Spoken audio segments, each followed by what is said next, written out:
चलिए आज क्रिकेट से संबंधित दो सवाल देख लेते हैं। 58 पारियों में एक बल्लेबाज के रनों का एक निश्चित औसत है।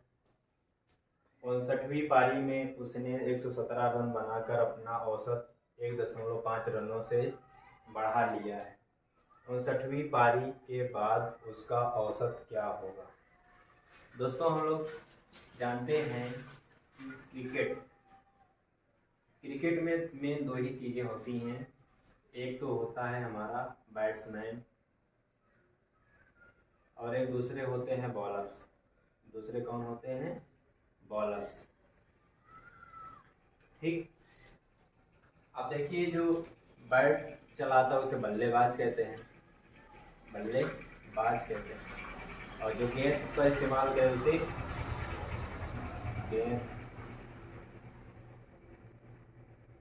गेंदबाज कहते हैं। क्या कहते हैं? गेंदबाज। अच्छा, अगर हमें बल्लेबाज का एवरेज निकालना है, अगर हमें बल्लेबाज का औसत निकालना है तो हम क्या करेंगे? तो बल्लेबाज ने कुल कितने रन बनाए, टोटल रन, बल्लेबाज ने कुल कितने रन बनाए, और हमें डिवाइड कर देना है कि उन्होंने कितनी पारी खेली, कितनी पारी खेला। बात समझ में आई? अगर गेंदबाज का हमें एवरेज निकालना है तो क्या करेंगे? देखेंगे कि गेंदबाज ने कितने रन दिए, टोटल रन, यानी कि कुल कितने रन दिए। यहाँ पे कितने रन बनाए टोटल पारी से भाग कर देंगे तो हमें बल्लेबाज का एवरेज आ जाएगा। लेकिन गेंदबाज का एवरेज कैसे आएगा? टोटल रन, यानी कि कितने रन दिए और कितने विकेट लिए, कितने विकेट लिए।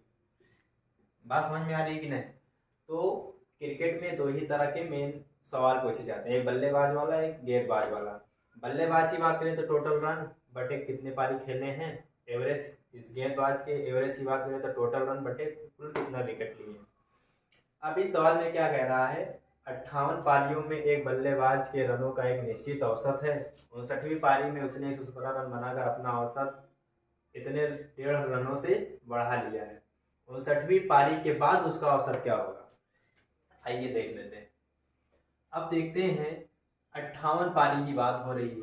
अब एक निश्चित औसत, अब निश्चित औसत पता नहीं कितना है तो हम मान लेते हैं x है।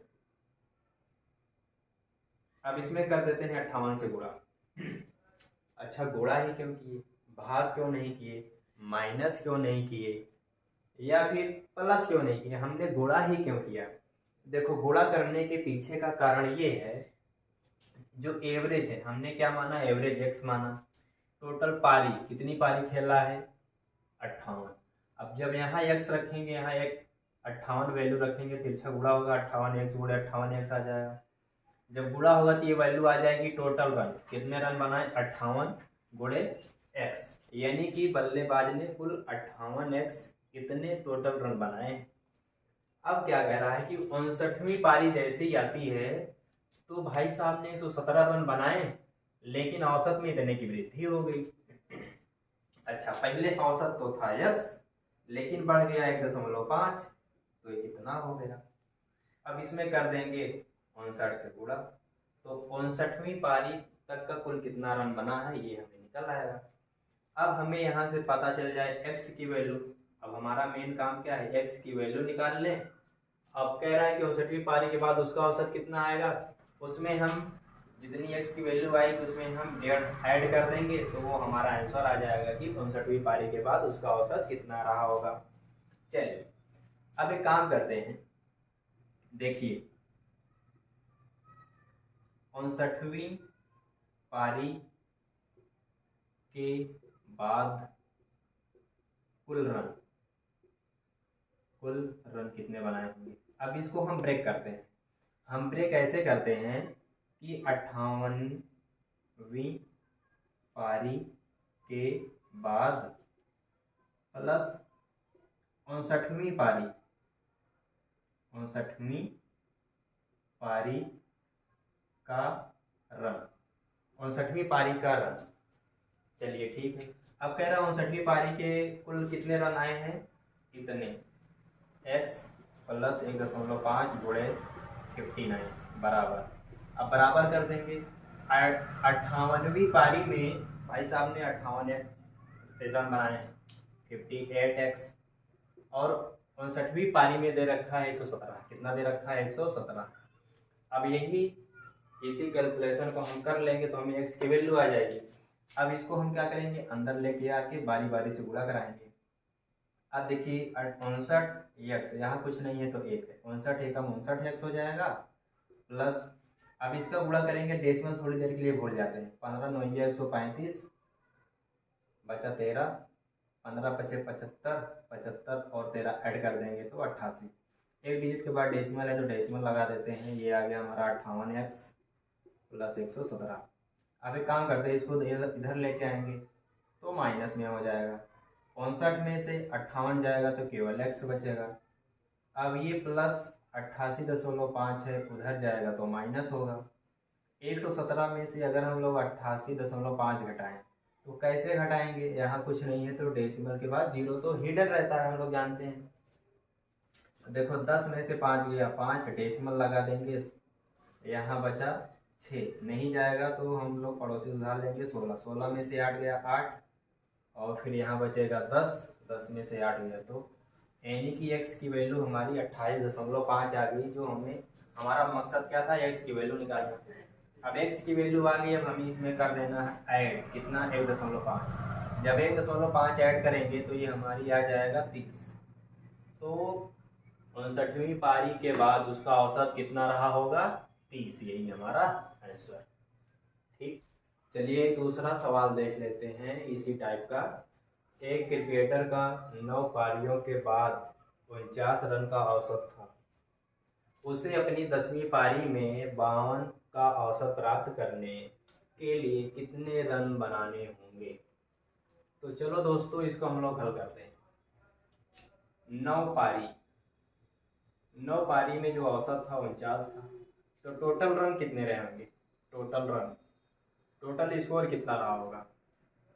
टोटल स्कोर की अगर हम लोग बात करें तो गुणा करना पड़ेगा। 9 4 36, 360, 9 9 81, 441। 9 पारियों में 49 रन का औसत है तो टोटल रन कितने रहे होंगे, 441। और 10वीं पारी में 52 का औसत था।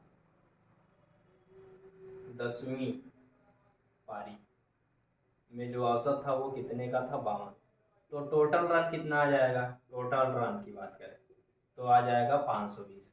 याद है हमने गुणा ही क्यों किया है, क्योंकि एवरेज होता है कि बल्लेबाज ने टोटल कितने रन बनाए और उसने कितने पारी खेला। तो एवरेज दिया है 49, यहाँ 49 रखेंगे, पारी है 9, 9 का इससे गुणा करेंगे तो 441 आ जाएगा। एवरेज दिया है 52, पारी है 10, गुणा करेंगे तो इतना आ जाएगा। अब ध्यान से देखिए, अगर हम लोग 10 पारी निकाल लें, यहाँ से देखिए यहाँ तक 10 पारी और यहाँ से लेके यहाँ तक की 9 पारी, अगर हम घटा दें तो घटाएंगे सब 9 तक का कट जाएगा तो 10वीं पारी बचेगी। 10वीं पारी में कितने रन बने हैं वो निकल आएगा, इसलिए हम घटा रहे हैं। चलिए 10वीं पारी में से 10वीं पारी तक का कितने रन बनाए हैं, 9 पारी तक का कुल कितना रन बना है। देखिए 10वीं पारी तक का कुल 520 रन बना है और 9वीं पारी में 9 पारी तक का 441 रन बना है। चलिए घटा देते हैं तो हमारा 70 आ गया, तो 70 हमारा आंसर आ गया। अच्छा देखिए इसी सवाल को करने का एक तरीका और ये है, दूसरा तरीका क्या है कि एक से लेके ऐसे ऐसे हमारे पास 9 पारियों का जो औसत है वो है 49 और 10वीं पारी तक का जो औसत है वो है 52। अब ध्यान से देखिए कि ये जो 49 है, अब देखिए यहाँ पे क्या कह रहा है, 10वीं पारी में 52 का औसत प्राप्त करने के लिए कितने रन बनाने होंगे। अगर मान लेते हैं 49, हर एक पारी का 49 औसत होता तो इसका भी 49 ही होता, 10वीं पारी का भी। लेकिन ये 52 करना चाह रहा है, अपना औसत बढ़ाना चाह रहा है, तो कितना औसत बढ़ रहा है, देखिए 3। कितना बढ़ रहा है, 3। अब 10 पारियों तक का कितना बढ़ेगा, 10 पारियों तक का बढ़ेगा, 10 से गुणा कर देंगे, 10 3 30 है कि नहीं। तो ये 10वीं पारी में कितना बढ़ जाएगा 30। अच्छा, और 49 था, 30 हम जोड़ देते हैं तो ये हमारा आ गया 79। तो ये भी एक तरीका है, चाहे हम ऐसे करें चाहे ऐसे करें, तो हमारा दोनों आंसर आ गया। ठीक है दोस्तों, धन्यवाद।